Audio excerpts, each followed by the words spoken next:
Hi, World History. This is Miss Corey. Welcome to U3-L6, Alexander the Great. Your job, you're going to watch this Ed puzzle, answer the questions. Anything in blue text is going to be a question that I want you to answer directly on the Ed puzzle. And if you have any questions, please do let us know. Learning standards identify different types of historical sources, both textual and non-text based, in order to interpret surviving evidence about ancient cities, societies, and empires, and to detect possible limitations in various kinds of historical evidence and differing secondary interpretations. Ugh, that's a lot. Don't worry about it. All right, so there are college classes dedicated to just Alexander the Great, and we're going to smash all the information we can into about 20 minutes. So, have you ever heard of Alexander the Great?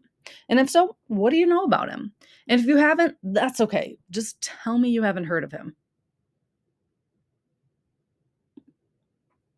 All right, so before we get to Alexander, just a quick little side note because I skipped a lot when it came to the Greece unit.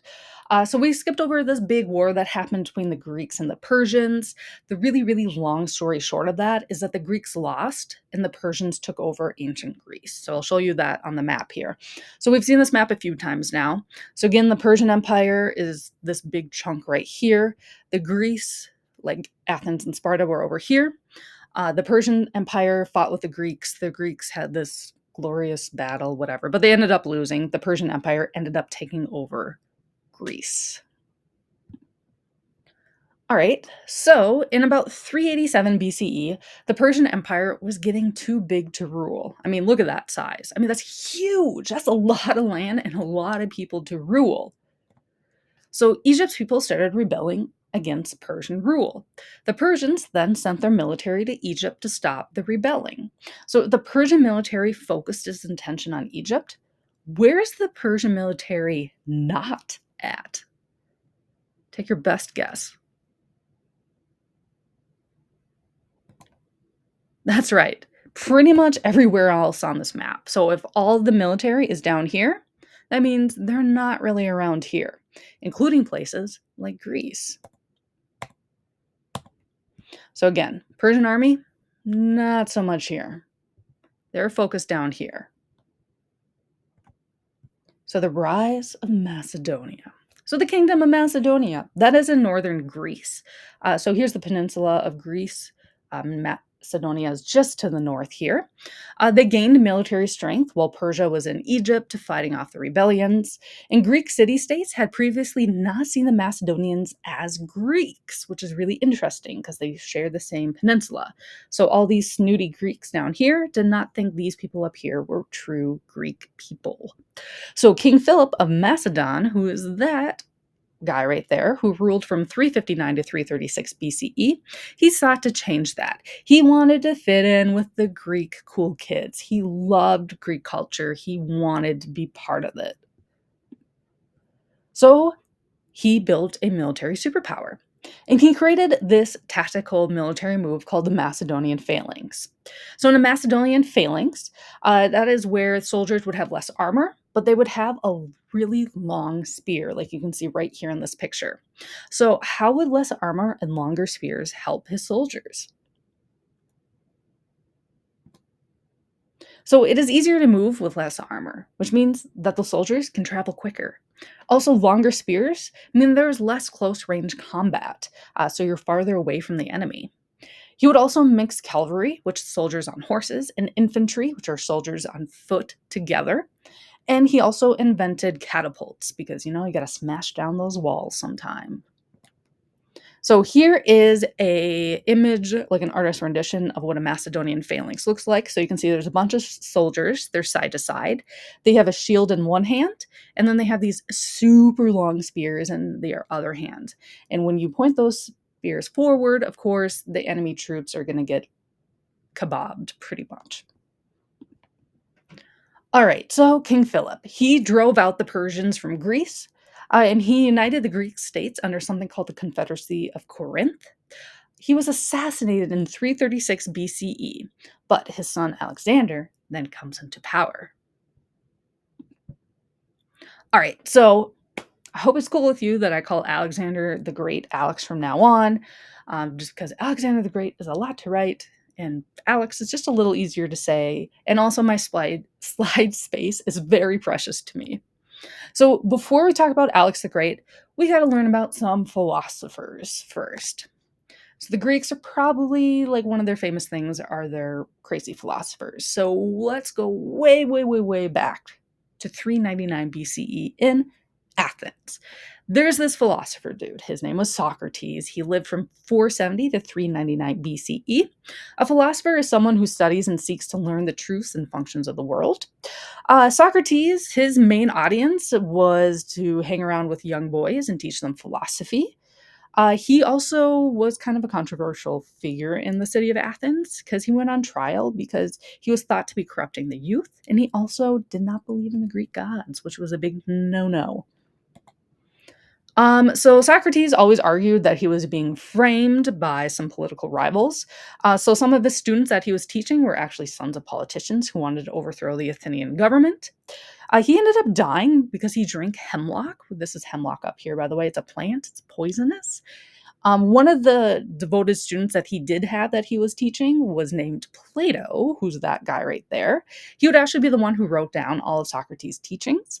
And Plato filled in Socrates' teaching role after Socrates died. So Plato would then teach philosophy to his students, and one of those students being Aristotle. So this is Aristotle right here. He was from 384 to 322 BCE, and he was the tutor of Alexander the Great. He was chosen personally by King Philip, who is Alex's dad, and he taught Alex politics, logic, poetry, physics, astronomy, zoology, and much, much more. So Alex, he became the king of Macedonia, including the Greeks, after his dad was killed. His goal was to take over the Persian Empire because he wanted revenge against the Persians' invasion of Greece during the Persian War, which happened about 100 years before in 499 to 449. In 334 BCE, Alex crossed into Anatolia and Mesopotamia, and long story short about this, he kicked Persia's butt. Mesopotamia won, and by 330 BCE, he took over all of the Persian territory. So yeah, this map right here. So, in just 4 years, Alexander the Great went from this little area in Macedonia to rule to all of this. That's a lot of land. So, the Persian Empire is dead. Alex is now the ruler, but he keeps the former Persian government structure in place. So, why would Alex not want to change the former Persian government structure? Take your best guess.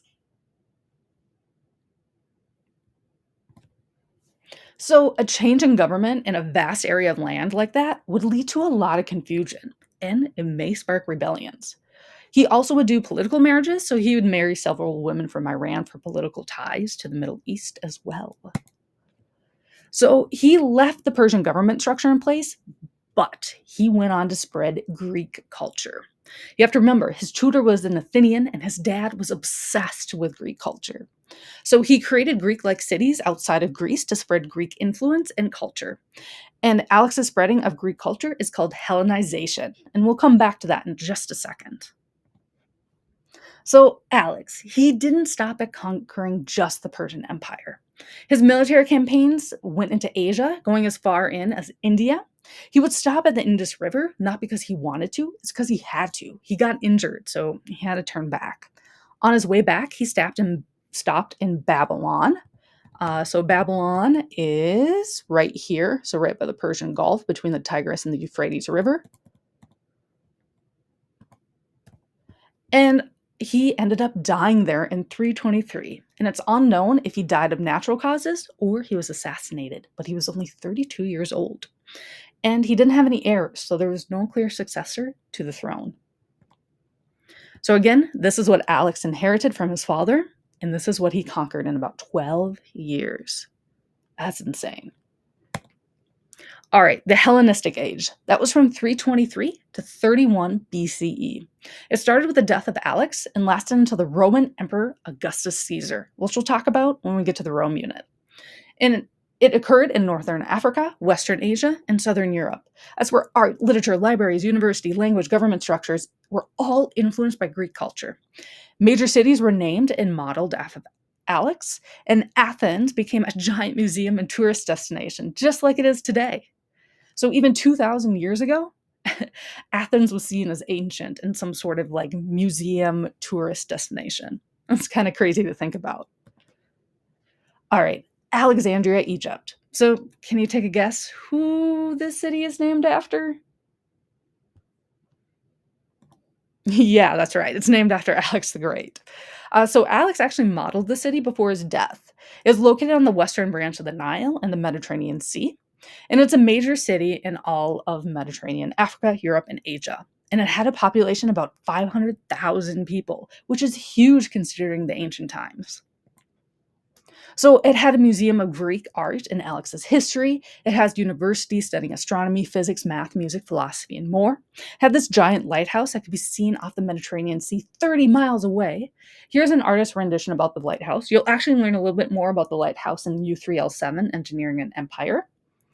It also had a library with hundreds of thousands of papyrus scrolls. Here's another artist rendition of what that might have looked like. So you can see these shelves are just lined with papyrus scrolls. And it was a public library, which was really cool. So that means anyone could walk in and check out material. It wasn't just for the rich people or the academics. Anyone could. And there was always like kind of the history thing where like, oh, the Library of Alexandria burned down. Now, that's kind of an old thought process for historians.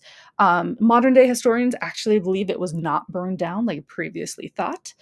Instead, it was probably because materials were scattered around the Mediterranean. Because remember, it's a public library. Anyone can come in, get some scrolls, and, well, might not return them. And the building was probably also neglected, so it was just falling apart. And one of the cool things about Alexandria, Egypt, as well, is Jews were actually able to have their own governing bodies, which was kind of a rarity, especially in the ancient times. All right, so Hellenistic age, Greek influence, Alex's legacy, and combining of territories would pave the way to the Roman Empire. All right, let's wrap this up. So, today we talked about the Peloponnesian War, Macedonia, King Philip, Socrates, Plato, Aristotle. Those are our three philosophers. If you ever need to know the order of when the philosophers lived, just think of spa, like a spa day. So, you got Socrates, Plato, Aristotle, spa. Then we have Hellenization, Hellenistic age, and Alexandria, Egypt. Next up, you're going to do U3-L7, Engineering and Empire, Ancient Greece, Age of Alexander. Then you're going to do the Unit 3 brochure summative, which I'm going to talk through right now. All right, so here's the Unit 3 brochure summative. Directions. Pretend you work for a time traveler tourist company. The company has just made a new tour that people can go on. Ancient Greece. Your boss tells you that you need to make a brochure to advertise to tourists about the cool new time traveler tour and some basic information about ancient Greece. So step 1. You're going to choose a trifold brochure template on Canva. I know, I use Canva a lot for this class. Sometimes it's hard to think of creative projects, being online and stuff. So that's why we use a lot of Canva. Step 2. On the trifold brochure, you need to include the following information. The cover panel with a picture of ancient Greece and the title of your brochure. The name of your tour company. Your name. Yeah, that's an easy point, putting your name on there. Then you need 2 pieces of information about the basics of the Persian Empire. You would get that information from U3-L1. 2 pieces of information about the geography of ancient Greece, which is from U3-L2. 3 pieces of information about the basics of ancient Greece, which was from U3-L3. 3 pieces of information about the importance of Alexander the Great, which we just talked about in U3-L6. And then to describe 2 technologies of ancient Greece / Macedonia / Alexander the Great. And that is the information you're going to get from U3-L7, Engineering and Empire, Ancient Greece, Age of Alexander. And then at least 2 additional pictures. So just note that all information needs to come from the Unit 3 lessons, besides the pictures, of course. If all the information does not come from the Unit 3 lessons, you will get significant points deducted, if not a 0, and any plagiarism or AI will result in a 0 for the entire project. So for this project, no AI. Here's a link to the rubric and also a link to my example. A note in my example, I used blah, blah, blah, so y'all just wouldn't copy and paste what I did because that wouldn't be very productive. So this will be due Sunday, October 12th at midnight, and please let us know if you have any questions. We are here to help you. All right, thanks for watching. Bye.